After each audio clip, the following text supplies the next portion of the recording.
This video, I want to answer this question. A 25-year-old inherits $100,000. To maximize his nest egg in the next 35 years, should he lump sum it immediately or dollar cost average it for the next 10 years? The reason he doesn't want to do it necessarily all at once is because he knows we could run into a bad decade like we've had the year 2000. That $100,000 would be knocked down so low, it'd take a while for it to come back. Again, if we were in these better decades, then the money would be just fine putting it in there immediately. But he wants to know what would happen if he did all at once or dollar cost average it in for the next 10 years to come out with the best possible case scenario. So here's what we want to do. We want to do this $100,000. That's what he's inheriting. 100,000. We're going to go and update this for the next 35 years to see where he'd be using the numbers from the last 100 years. Right now we have 1925 numbers showing. We can see after 35 years you'd have $3.646 million after 35 years. But where would he be given each of these scenarios? What happens if you run into something like 1929? This is going to do it for every single year. And I want you to notice there's that 100,000 that you put in.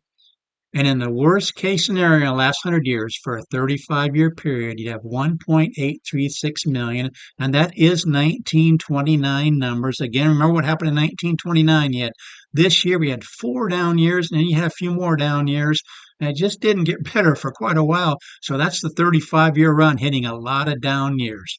But let's go ahead and look back at this for a minute. Right here, you got 100% of the time you'd have 1.5 million, color coded in green. 98% of the time, color-coded in blue, you'd have over $2 million. And look at this, 95% of the time, color-coded in gold, you have over $2.5 million. This red row right here is the worst-case scenario for a 35-year period in the last 100 years. This is the median of this column, almost $4 million. And that's if you ran in the best-case scenario for the last 100 years for a 35-year period. So the range is from 1.8 million up to 7.4 million, with the median being almost 4 million. Let's do the 10-year now. What we're going to do is go ahead and start with 0, and we're going to contribute 10,000 a year for the next 10 years. That way, in case you start out with a bad decade, a bad few years initially, you don't get hit with that so bad. So what we're going to do is, here's the 1925 numbers going down through here. You can see right here, you had the 4 good years and you had all these down years that this money's taken a hit. So we want to see how much different it would be if you just spread it out over 10 years. Right now, these are the numbers again.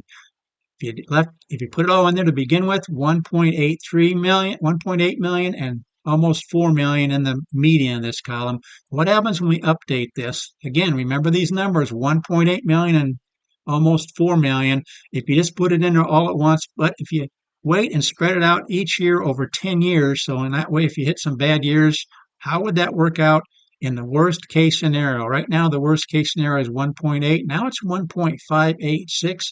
The median of this column is $2.267 million. So it looks like you're better off putting it in there right now and taking your chances with the market, even if it goes down those initial years or some of those initial years in those first 35 years, you're still going to come out better than if you did this route, 10,000 a year for 10 years.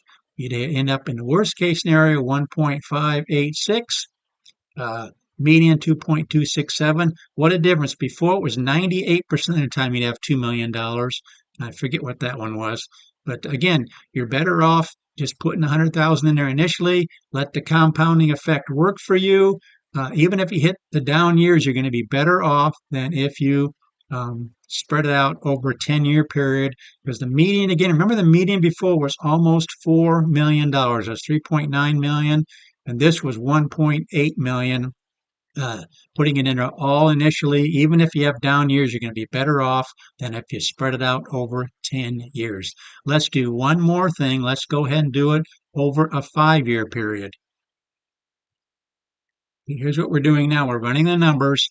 We're doing 20,000 a year for 5 years to see where the numbers might work out. Again, we had 1.8 million before the worst case scenario, almost 4 million here. Here we got 1.5 and 2.267. Again, doing it over 5 years. What happens if you catch 5 down like in this case from 2000 to 2005, you had 3 down years out of those first five. How is that going to affect the numbers? Obviously, if you had 5 really good years here, you'd be in really good shape. But let's go ahead and run the numbers just to see where you might be. Again, you got that same 100,000 being put in, but you're spreading it out over 5 years, $20,000 a year. It's again calculating it for every single year to see where you'd be in 35 years. This is over 10 years, spread out over 10 years. What is it going to be? Over 5 years, you're back up to the 1.818. You're still way short of the putting it all in there at once. That was 3.9 million, but you're a little bit better off than you would have been if you spread it out over 10 years. Over 10 years, it was it was $2.2 million for the median. Here it's 2.8. So it looks like you wanted to get in there as early as you can to let that compounding work. It looks like really the best case scenario, given whatever might happen in the next 35 years, you'd be better off just putting 100,000 in there all at once and letting it go, even if you start out with some down years like this or down years like that, because you've got 35 years for it to compound. That's the key components, all this. You've got time for this money to come back, even if it starts out in a downward trend initially, that $100,000. But folks, that's what we do on this channel. We love running numbers for people. We love showing all kinds of different financial concepts that you can learn.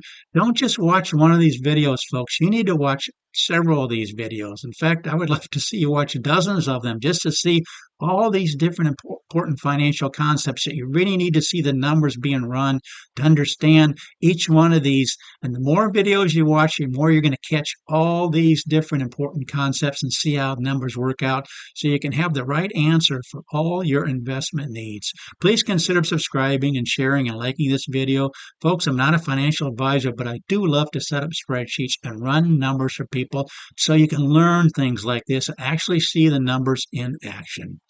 Again, please like the video and thanks for watching.